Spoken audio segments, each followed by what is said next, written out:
সুপ্রিয় দর্শক, আমি মোহাম্মদ জামাল শেখ। আপনারা দেখছেন PNW। গত 2 দিন আগে দেখেছেন ফরাক্কার এই বিডিও অফিসের সেই তাণ্ডব লীলা। এসআইয়ের প্রতিবাদ করতে গিয়ে ভাঙচুর করা হয়েছে বিডিও অফিস। কিন্তু তারা কি বলছেন, ফরাক্কার বিধায়ক তিনি কি বলছেন? তিনার লোকজন ভাঙেনি। কারা ভেঙেছে? আইএসএফ, সিপিআইএম, কংগ্রেস, বিভিন্ন দলের উপর তিনি চাপিয়ে দিচ্ছেন। প্রথমে কি বলছেন আমরা শুনবো বিধায়ক মনিরুল ইসলামের মুখ থেকে। শুনুন তাহলে। ঘটনাটা সেরকম কিছু না।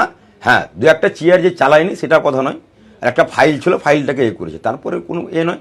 তারপরে আমি ওখানে সামাল দিতে গিয়েছিলাম, এইসব করবা না, এইসব করবা না, প্রত্যেক জনাকে সামাল দিতে গিয়ে এখন ঘটনা হচ্ছে ওখানে তো আমারই সব লোক নয়, বিজেপিরও লোক থাকতে পারে, আইএসএফেরও লোক থাকতে পারে, মিমেরও লোক থাকতে পারে, কংগ্রেসের লোক আছে, সিপিএমের লোক আছে, বিভিন্ন ধরনের লোক ওখানে আছে।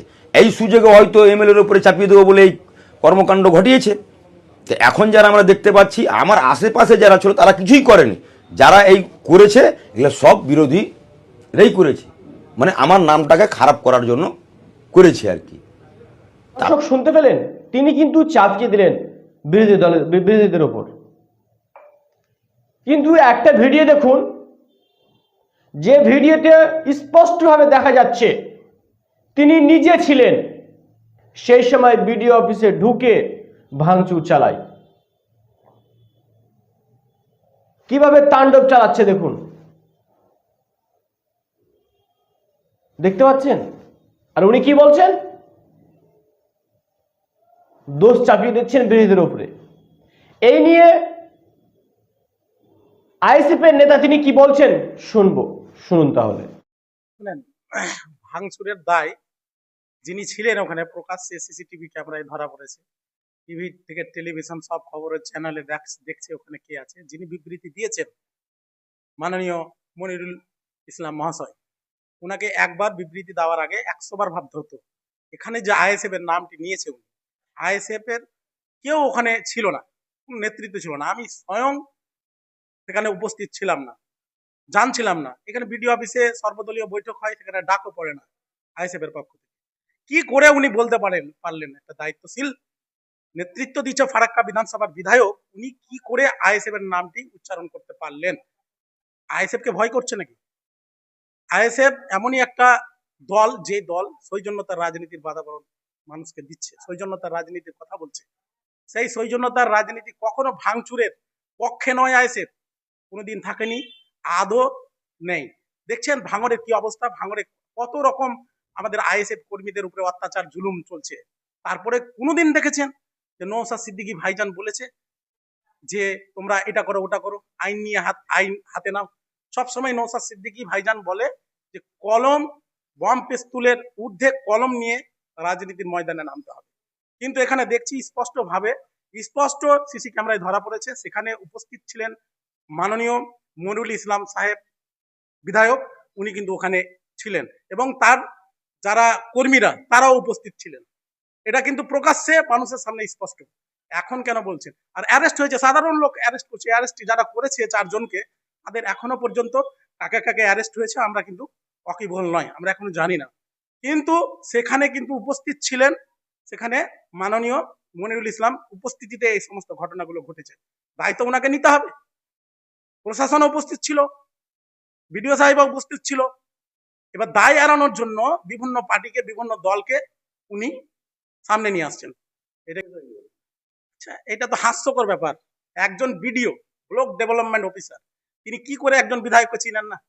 বিধায়ক তো ওখানে উপস্থিত ছিলেন, সিসি ক্যামেরায় ধরা পড়ছে, উনি চিনেন না আজকে বললে হবে?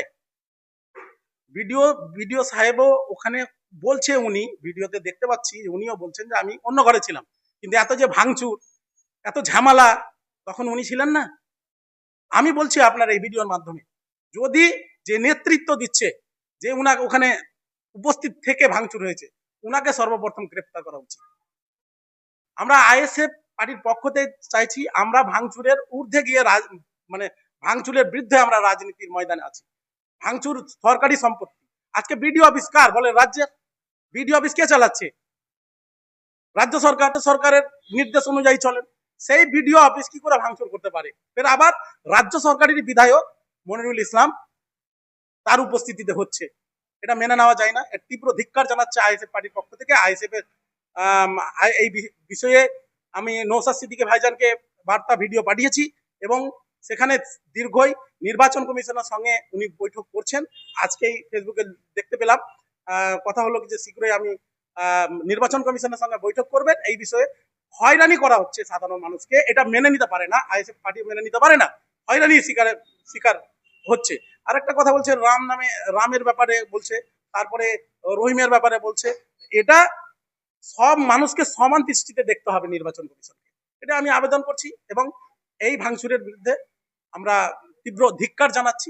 এরকম যাতে করে, আর জনসাধারণকে বলছি, দেখেন কখনো আমি বিগত দিনে বলেছি, আজকেও বলছি, কখনো নেতাদের প্রলোভনে আপনি শামশেরগঞ্জ এভিডেন্স আপনাদের কাছে, শামশেরগঞ্জের দাঙ্গার এভিডেন্স আপনারা সম্পূর্ণ জিনিস দেখতে পাচ্ছেন। নিরীহ অপরাধ যারা করেনি তারা জেল খাটলো এই নেতাদের কারণে। এদেরকে বিশ্বাস করবেন না, না হলে ইনারা বাইরে থাকবেন, আপনারা জেল খাটবেন। অতএব সাবধান হন। দর্শক শুনতে পেলেন, তিনি বললেন আইএসএফ এর চরিত্র কিন্তু এরকমের নয় কি যেখানে গিয়ে ভাঙচুরের রাজনীতি করে, বম পিস্তলের রাজনীতি করে, তিনি কলমের দ্বারাই রাজনীতি করে, এমনটা তিনি দাবি করলেন। এই নিয়ে সরব হয়েছেন ইমতিয়াজ মোল্লা, তিনিও কি বললেন আমরা শুনুন তাহলে। কাল আমরা ফারাক্কার এমএলএ মনিরুল ইসলামকে ভাইরাল হতে দেখেছিলাম। তার কুকীর্তি সকলের নজরের সামনে আছে। তিনি বিশাল মব নিয়ে বিডিও অফিস ঢুকলেন এবং ঢুকেই ভাঙচুর শুরু করে দিলেন এবং উত্তেজিত হয়ে স্লোগান দিতে শুরু করলেন। তিনি বললেন দরকার হলে গুলি খাবো ফারাক্কাবাসীর জন্য, কিন্তু প্রাণ দেবো, কিন্তু কারো নাম বাদ দিতে যাবো না, ইত্যাদি ইত্যাদি। তার বক্তব্যের সঙ্গে আমি যাচ্ছি না, কিন্তু তিনি গুলি খাবেন কেন? তার মানে তিনি গুলি খাওয়ার মতো কাজ করেছেন। যেই মব এনে ভাঙচুর করছিলেন তিনি জানেন এতে পুলিশ গুলিও চালাতে পারে, কিন্তু পুলিশ গুলি চালায়নি, পুলিশ ওনাকে কেসও দেয়নি। এবং আজকে তিনি যে বিবৃতি দিলেন সেটা মিথ্যাচার ছাড়া আর কিছু না। তিনি বললেন আমি কিছু করিনি, আমার সঙ্গে যারা ছিল তারা সব শান্তিপূর্ণ ছিল, ওখানে সিপিএম, কংগ্রেস, আইএসএফ, মিম এই ধরনের অন্যান্য দলের অনেক লোক ছিল, তারাই এইসব করেছে। মানুষ কি অন্ধ? ওখানে শান্তিপূর্ণ অবস্থান ছিল, যারাই ছিল। উনি এসে তাণ্ডবটা শুরু করলেন এবং উনি জানেন ফারাক্কা, শামশেরগঞ্জ তথা পুরো পশ্চিমবাংলার মানুষ এই এসআইআর যন্ত্রণায় উত্তপ্ত হয়ে আছে। আপনি সেই উত্তপ্ত জনতাকে উস্কানি দিচ্ছেন যাতে তারা দাঙ্গায় লিপ্ত হয়।